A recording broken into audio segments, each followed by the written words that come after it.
এই পৃথিবীতে সৃষ্টিকর্তা কাউকে ঠকান না।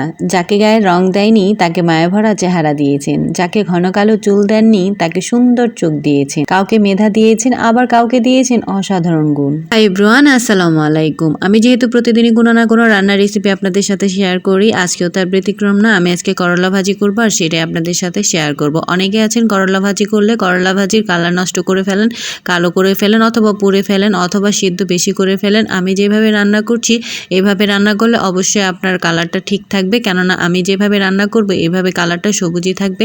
আর আপনারা খুব ভালো করেই জানেন আমি কালারফুল জিনিসগুলো খুব পছন্দ করি। এক একজনের মানুষের এক এক রকম পছন্দ। আমার যেহেতু কালারফুল জিনিস পছন্দ তাই আমি এটাকে সবুজই রাখবো। আমি এটা হাই হিটে রান্না করছি আর এটা আমি 5 মিনিট রান্না করব, এর বেশি রান্না করব না। আর এটার কালারও ঠিক থাকবে। আপনারা দেখতেই পাচ্ছেন আমার করলা ভাজির কালার কিন্তু ঠিকই রয়েছে, এটা শেষ পর্যন্ত ঠিকই থাকবে। আমি যতক্ষণ রান্না করব ততক্ষণই আপনাদের সাথে এটা শেয়ার করব।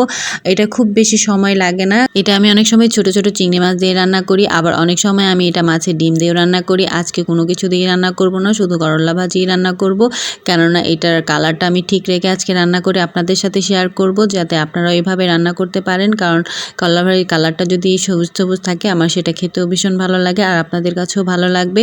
সবুজ জিনিস কালারটা সবুজই থাকবে। আর যেহেতু আমি প্রতিদিনই কোনো না কোনো রান্নার রেসিপি আপনাদেরকে দেখাই, আমি যেহেতু আজকে করলা ভাজি করলাম আর এটা খুবই কালারফুল ছিল, আর কালারফুল না থাকলে আমি সেই জিনিস রান্না করে আপনাদের দেখাই খুব কম। অনেকে আছেন করলা ভাজি করলে করলা ভাজির মধ্যে হলুদের গুঁড়া দিয়ে থাকেন, কিন্তু আমি এখানে কোনো মশলা কোনো কিছু ইউজ করব না, শুধু পেঁয়াজ আর কাঁচামরিচ দিয়ে করলা ভাজিটা রান্না করব।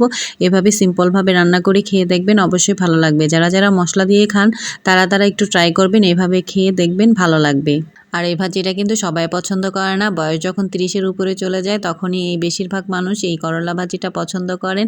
স্বাস্থ্যগতভাবে হোক অথবা আরামদায়কের জন্য হোক এটা খেতে খুবই পছন্দ করেন। কারণ ভাত খাওয়ার পর যদি আপনি করলা ভাজি অথবা ডাল দিয়ে ভাত খান দেখবেন আপনার যেই শান্তিটা লাগে গরুর মাংস খেলে কিন্তু ওই শান্তিটা লাগে না। তাই বয়স বৃদ্ধির সাথে সাথে করলা ভাজির মানুষের জনপ্রিয়তা কিন্তু বেশি বেড়ে যায়। কারণ বয়স বাড়লে বা করলা ভাজি খেতে ইচ্ছে করলে মনে করবেন যে আপনার বয়স কিন্তু ঠিকই বেড়ে যাচ্ছে।